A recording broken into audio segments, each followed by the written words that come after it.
Bem-vindos. Bem-vindos. Agora resolveremos o exercício. Escreva um programa que receba o código de rastreio de uma encomenda e defina de qual estado a encomenda saiu, de acordo com a lista a seguir. O programa deverá possuir uma função chamada rastrear encomenda, que receberá o código de rastreio e imprimirá na tela a região de origem da encomenda. É o primeiro exercício de nossa segunda lista, é um exercício de revisão e fixação de funções.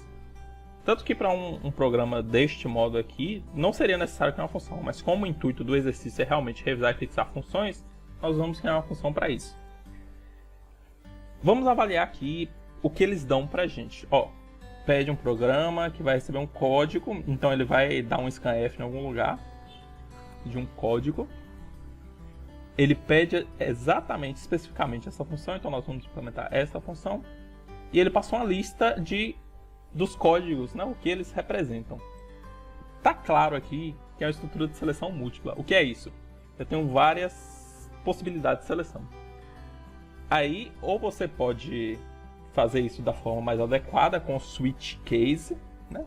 Se o código que eu recebi for 1, eu dou um printf no Maranhão. Se o código que eu recebi for 2, eu dou um printf no Piauí. Ou então, faz um monte de if else. É mais indicado, mais prático fazer um switch case. Tanto que até o default já está aqui definido. Default não cadastrado. Vamos lá. Declarando o escopo da função. O que é declarar escopo da função? É você falar no seu código que você implementou essa função em outro lugar. Como assim? Se eu não declarasse meu escopo da função e a primeira vez que ela fosse chamada aqui direto no main ela não tivesse definida, meu programa ia endoidar. Vamos fazer o teste aqui. Meu programa ia endoidar. Ele chamou uma função aqui. Ele chama uma função que ele não definiu. Fez uma declaração implícita, né? E chamou uma função lá que ele não definiu, não sabe. Para evitar esse tipo de ocorrência, declara o escopo. O que é declarar escopo? É você indicar, olha, eu tenho essa função, rastrear a encomenda, que ela tem retorno nulo, ou seja, ela não retorna nada, ela não tem retorno, e ela recebe uma variável inteira, Eu especificar se é código ou não aqui não faz diferença. É interessante deixar a variável, como eu falei em outros exercícios, porque aí você já sabe o que a função recebe. Então, eu tenho essa função rastrear encomenda, sem retorno, e ela recebe um int código, que ela está implementada lá embaixo. Aí aqui, a primeira vez que eu usar essa função, ela já está referenciada lá em cima, né? Já está declarada, não vai dar problema. Viram? Certo. Inteiro. Código, declarei uma variável inteira, né? Código de rastreio, onde eu vou armazenar o código que o usuário vai informar. Recebo o código. Dou um printf certinho. Rastrear a encomenda. Aqui como eu chamo a função.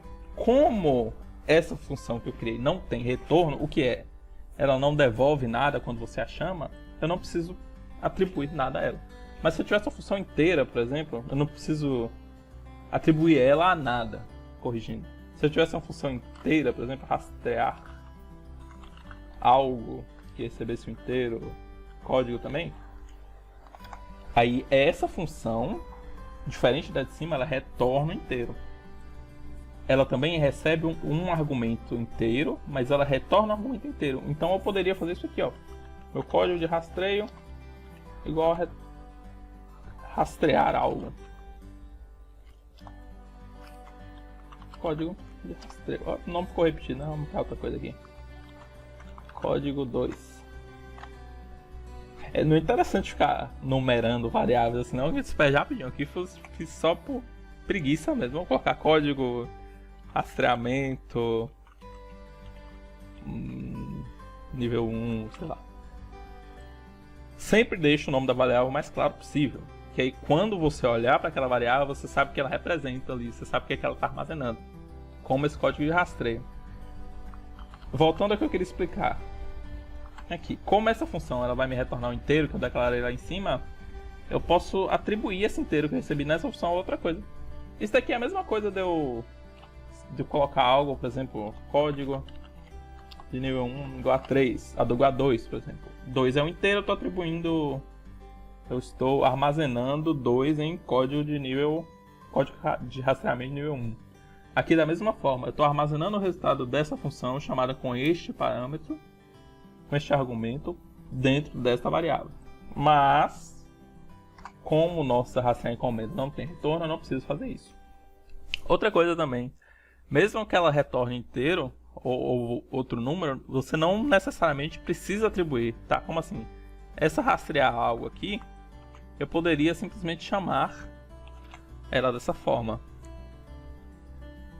Como ela retorna algo, se você chamar e descartar o retorno dela, tem alguma coisa estranha, né? Mas às vezes retorna uma flag e seu programa... Uma flag é uma variável de controle, assim, que indica assim, se algo aconteceu, se foi alocado tudo certinho, se foi executado. Às vezes retorna algo desse tipo, né? Uma variável de controle, você quer observar ou não quer, ou não está preparando seu código.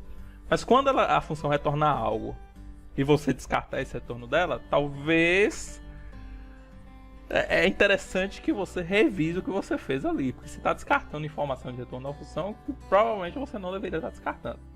Voltando ao exercício. É void, retorno nada, chamo, o argumento que eu passo é o código de rastreio que eu li do usuário, né? E é isso. Vamos à função agora. A implementação dela está aqui embaixo, né? Como eu indiquei lá em cima. E ela tem que ser exatamente como... O escopo dela tem que ser exatamente como foi declarado lá em cima na declaração de escopos. Como é assim? O que está aqui embaixo tem que ser um Ctrl+C, Ctrl+V do que está aqui em cima. Ela tem que ter o mesmo retorno e ela tem que ter os mesmos argumentos na mesma ordem. Porque é aquela função que está implementada aqui embaixo. Então, ó, tá vendo? A mesma coisa, Ctrl+C, Ctrl+V.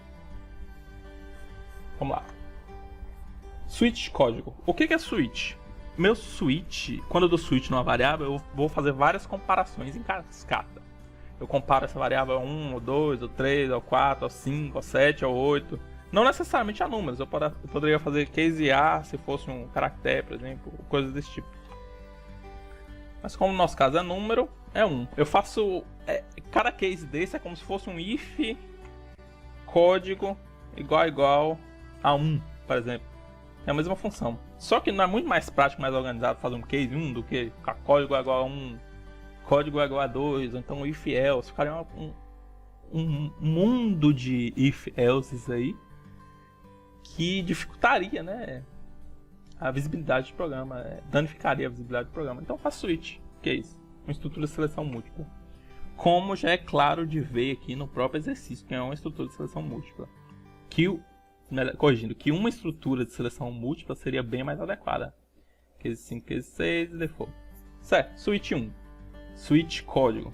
Case 1, o que? Se meu código for igual a 1, se meu código é igual a 1, se o valor do meu código lá for 1, então eu executo todos os códigos até achar um break.